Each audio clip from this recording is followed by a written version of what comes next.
husband, officer, and friend was killed because he did what we asked him to do.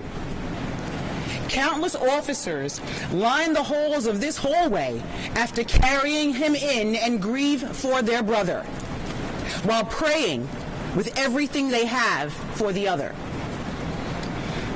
I am struggling to find the words to express the tragedy we are enduring. We're mourning and we're angry. The NYPD, New York City, all of us. As I stand here in Harlem Hospital tonight, a New York City police officer has lost his life, murdered, and another one is fighting for his life to survive. The pain their families are experiencing is not something anyone can put into words. The three officers who arrived at that scene were doing their job. They came to answer a call for service, what countless officers do every single day. They were listening to a mother who called needing help for her son. And as the officers were compassionately trying to provide aid to a 47-year-old man, he suddenly, without warning, opened fire on them. In a moment, a young 22-year-old life was ended, and another forever altered. Our department is hurting. Our city is hurting. It is beyond comprehension. I am not sure what words, if any, will carry the weight of this moment and what we are feeling.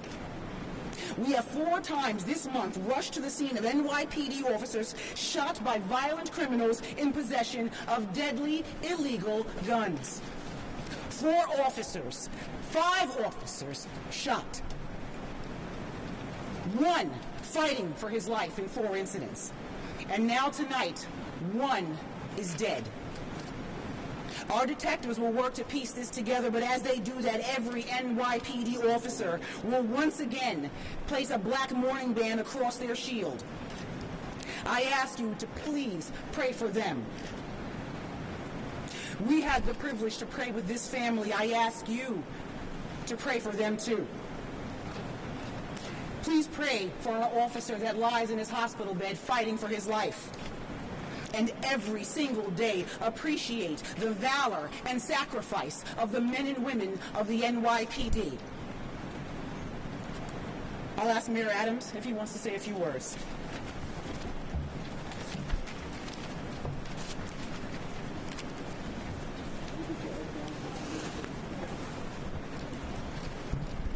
Normally, when we do briefings like this,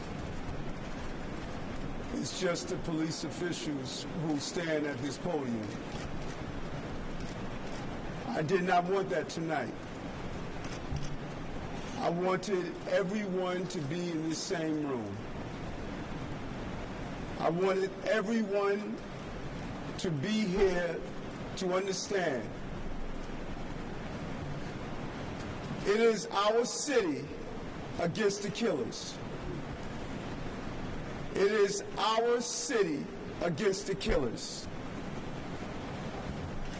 This was just not an attack on 3 brave officers. This was an attack on the city of New York. It is an attack on the children and families of this city.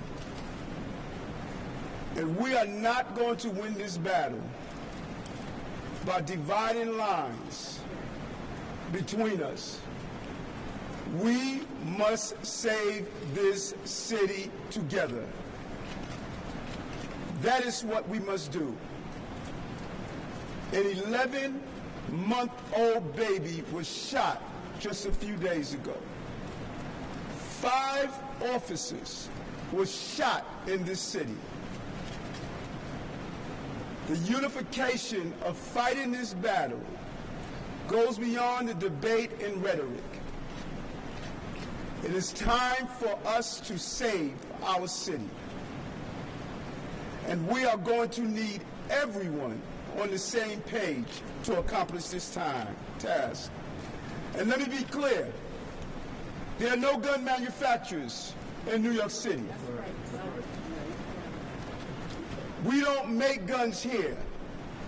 How are we removing thousands of guns off the street and they still find their way into New York City?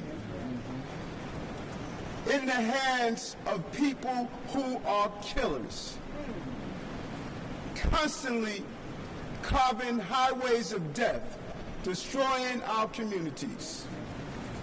We need Washington to join us and act now to stop the flow of guns in New York City and cities like New York. We're all witnesses. We have witnessed these murders, and we have witnessed the failure on a federal level to stop the flow of guns through this city.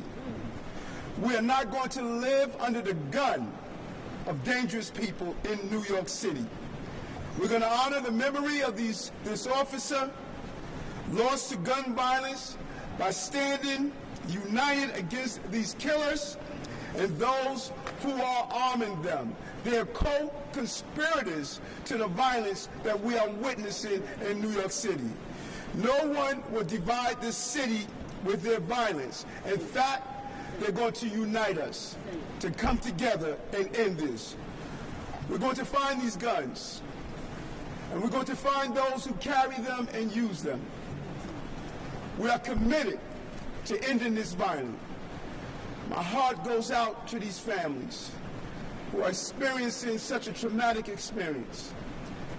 I go back to the days of thinking of Robert Venable, my close colleague who died in the line of duty. And I remember my mother calling because she was unsure if it was one of her sons who was a victim of that shooting. And even after she heard it was not Bernard or Eric, she still had to hold her breath because she knew one of our brother officers was slain. And right now, every mother in this city feels the loss that this family is experiencing. We must commit ourselves to stop the debate and the dialogue and come together and realize a gun on our street is a threat to our safety. That's right.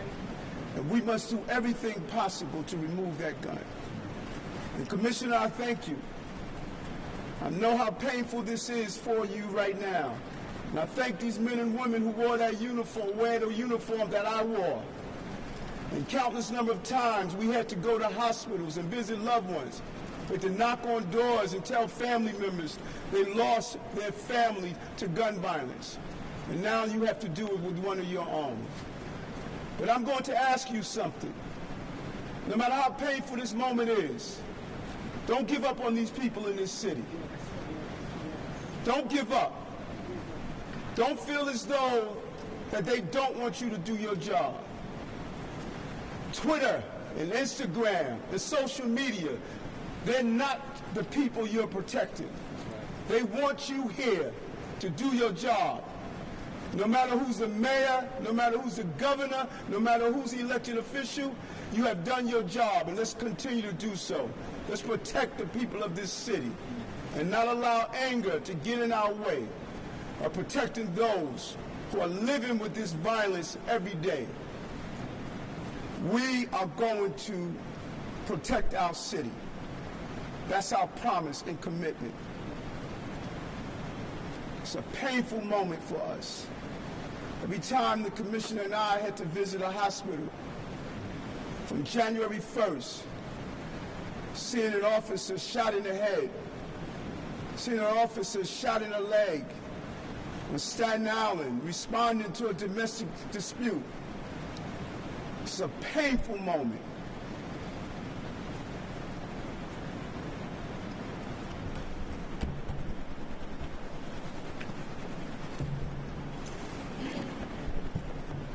You know, as we ran into this hospital today, you don't know what to expect, and there were hundreds of police officers running down the street, dropping their cars on the corner, running to this hospital. They were running to this hospital because they just carried two brothers out of a hallway into this hospital to try to save their lives. Hundreds and hundreds of police officers are standing here today because their hearts tell them they have to be here because they feel like they're alone.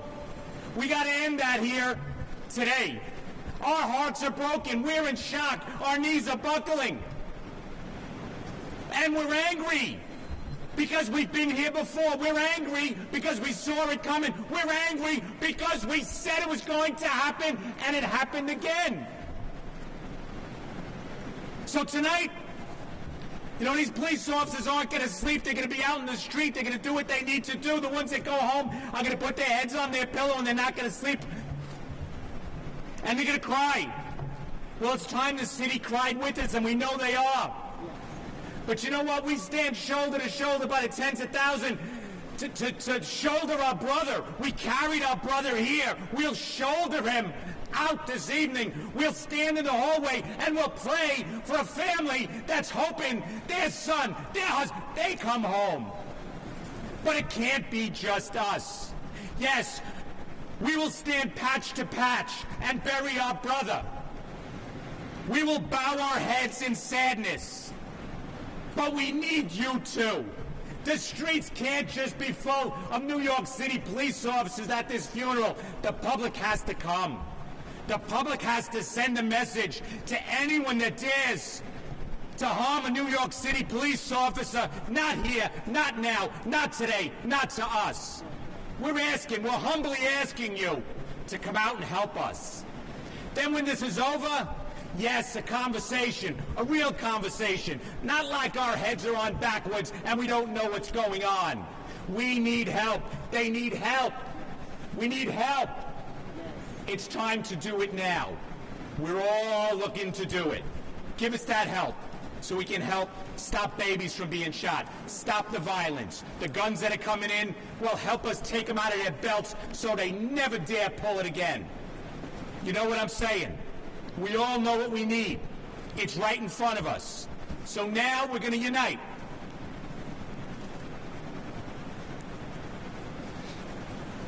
And we're going to carry a New York City police officer out of this hospital, and we're going to salute the best we can. We're going to do the best we can, and we're going to line the church in front of that church, synagogue, mosque, and do the best we can. But after that, conversation that's real.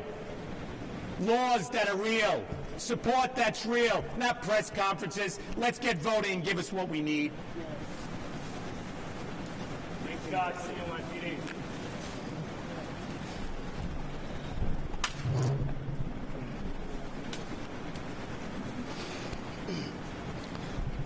Good evening. It's just a horrific day for the New York City and the NYPD, you know, and I just want to, pray for the officer who's lost his life, the officer who's fighting for his life, and for the two families, please, and for these officers who are out there doing the job every day. So I'm just going to walk you through the investigation.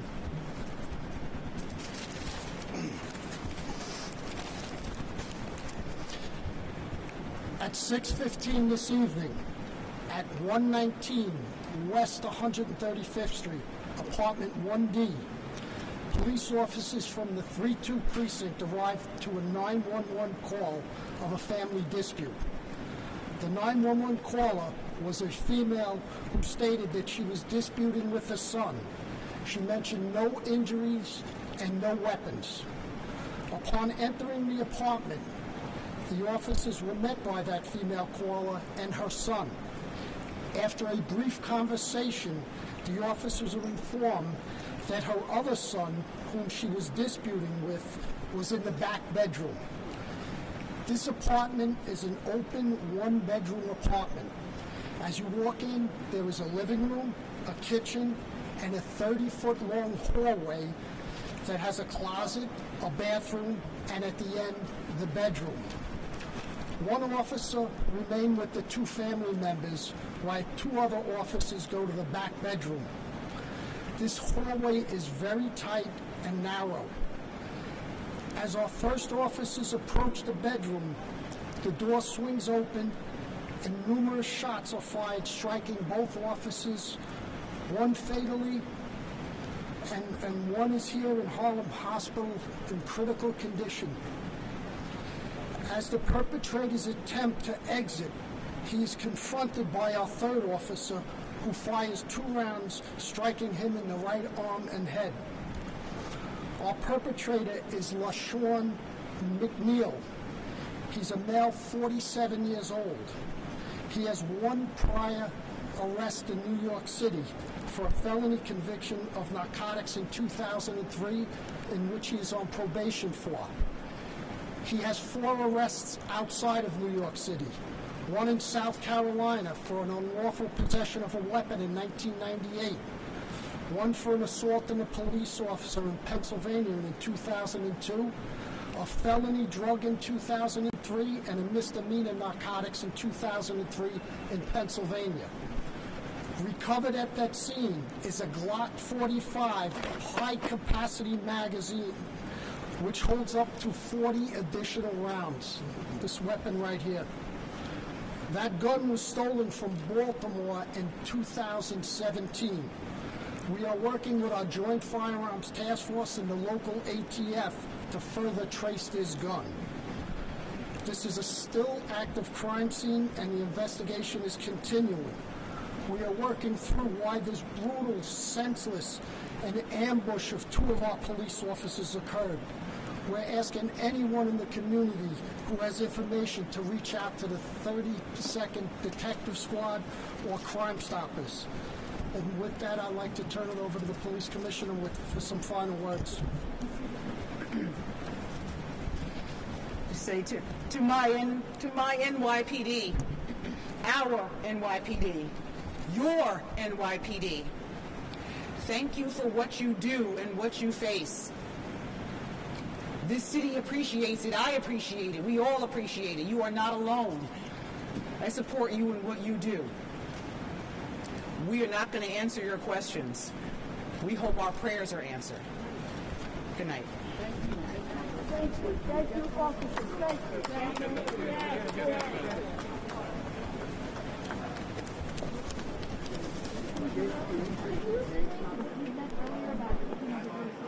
Not answering any questions.